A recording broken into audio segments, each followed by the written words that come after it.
जजेस और लॉयर्स के ब्लैक एंड वाइट यूनिफॉर्म से हमेशा से मिथ्स एंड कॉन्सेप्ट्स रिलेट किए जाते हैं। मसलन black and white colour law के लाइट एंड डार्क एस्पेक्ट्स को रिप्रेजेंट करता है। इसी तरह कुछ लोगों के मुताबिक black and white colour represent करता है ट्रांसपेरेंसी ऑफ लॉ को। गाउन की खास किस्म की स्टिचिंग को रिलेट किया जाता है कानूनी दावपेच से।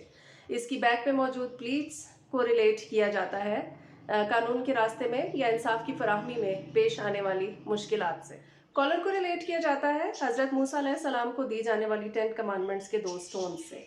या इसके बारे में ये मिथ्स मौजूद है कि ये रिप्रेजेंट करता है लीगल प्रैक्टिस के 2 पिलर्स को, that is knowledge and its implementation.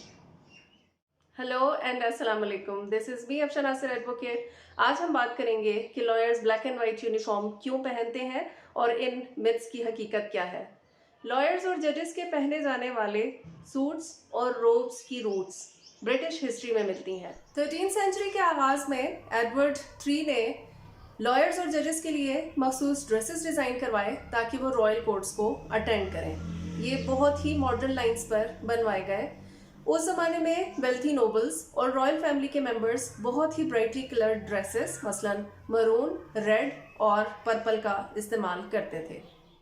Legal attire भी इन्हीं कलर्स पर मुश्तमिल था, मगर इस बात का ख्याल रखा गया कि लॉयर्स और जजेस आम लोगों से मुख्तलिफ दिखाई दें।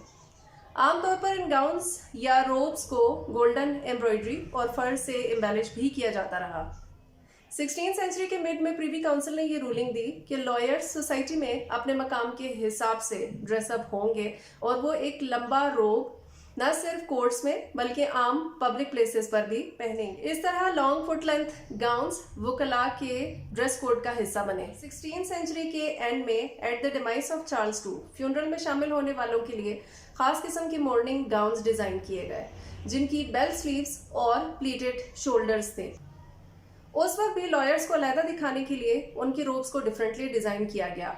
दे had flap collars and flared sleeves.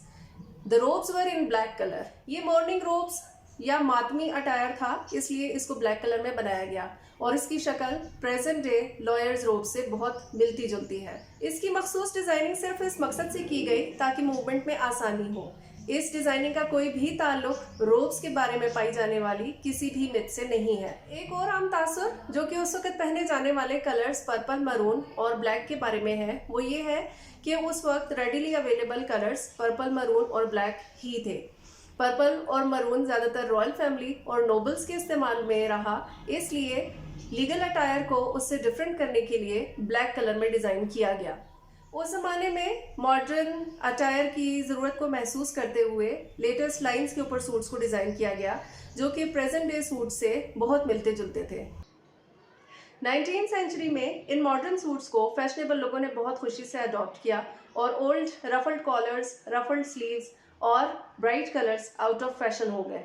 Callers की हिस्ट्री भी उतनी ही पुरानी है जितनी कि रॉयल फॉर्मल ड्रेसिंग की।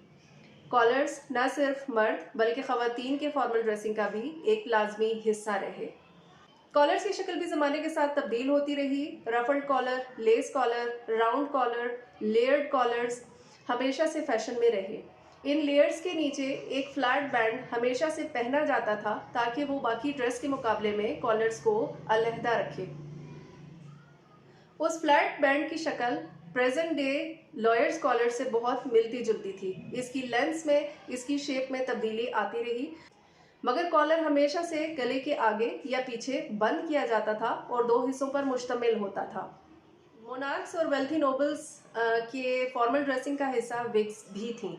किसी भी फॉर्मल ओकेजन के ऊपर इन विग्स का इस्तेमाल किया जाता, इसलिए लॉयर्स और जजेस के फॉर्मल अटायर का हिस्सा भी इन विग्स को बना दिया गया ताकि लॉयर्स और जजेस कोर्ट की प्रोसीडिंग को एक फॉर्मल अटायर के साथ ही अटेंड करें। लॉयर्स गाउन या रोब की बैक पर मौजूद ये पीस ऑफ क्लॉथ एक फंक्शनल पॉकेट था। इस पॉकेट के गाउन की बैक साइड पर होने के लिए भी 2 कॉन्सेप्ट्स मौजूद हैं। एक तो ये कि इंसाफ की फराहमी के लिए की जाने वाली कोशिशों के लिए मुआवजा हाथ में लिए जाना मायूब समझा जाता था, इसलिए दादरसी के लिए आए लोग मुआवजा अपनी हैसियत के मुताबिक इस पॉकेट में डाल देते थे। दूसरा आमतौर पर पाया जाने वाला तस्वुर ये है कि इंसाफ की यकसा फराहमी के ऊपर ये बात असरअंदाज ना हो कि किसी ने ज़्यादा मुआवजा पे किया है और किसी ने कम। इसलिए इस पॉकेट को गाउन की बैक साइड पर रखा गया। ब्रिटिश रूल की इंपॉर्टेंस को हमारे लीगल सिस्टम की डेवलपमेंट के अंदर इग्नोर नहीं किया जा सकता। ब्रिटिश रूल के तहत चलने वाली कॉलोनीज के अंदर न सिर्फ ब्रिटिश लॉ बल्कि ब्रिटिश ड्रेस कोड भी एज इट इज इम्प्लीमेंट किया गया। उस वक्त इम्प्लीमेंट किए गए इस ड्रेस कोड को हम पाकिस्तान, इंडिया, बांग्लादेश, श्रीलंका और दीगर ममालिक के अंदर देख सकते हैं। 19वीं सेंचुरी के आखिर में तब्दीली की हवा चली और मुख्तलिफ ममालिक ने अपने मौसमी हालात और दीगर एस्पेक्ट्स को देखते हुए अपने ड्रेस कोड में तब्दीलियां की। अमेरिका ने इस ड्रेस कोड को कम्प्लीटली रिजेक्ट कर दिया। इंग्लैंड में भी इस तब्दीली की ज़रूरत को महसूस किया जाने लगा और 2011 के अंदर विग्स का इस्तेमाल गैर ज़रूरी करार दे दिया गया, मगर रोब्स यूनिफॉर्म का हिस्सा रही। मुख्तलिफ स्टेट्स के अंदर फॉर्मल ब्लैक सूट्स की रिक्वायरमेंट्स को भी ख़त्म कर दिया गया। सिर्फ सूट्स के ऊपर ब्लैक रोब्स का पहन लेना काफ़ी था। मकसद सिर्फ इतना था कि कोट्स को एक्सेसिबल बनाया जा सके। पाकिस्तान में इस ड्रेस कोड को एज इट इज़ फॉलो किया जा रहा है। ऑफ कोर्स इसका हिस्सा ruffled collars, ruffled extended sleeves या विग्स नहीं है, मगर rest of the uniform as it is conventional तरीके से फॉलो किया जा रहा है।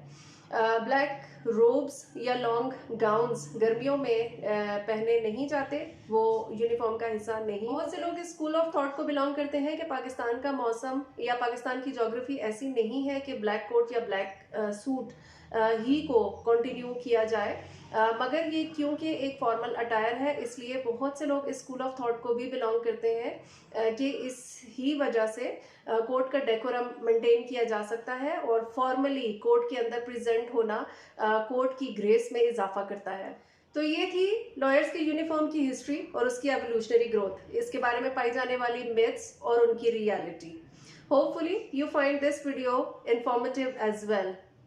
Thank you so much. अल्लाह हाफिज।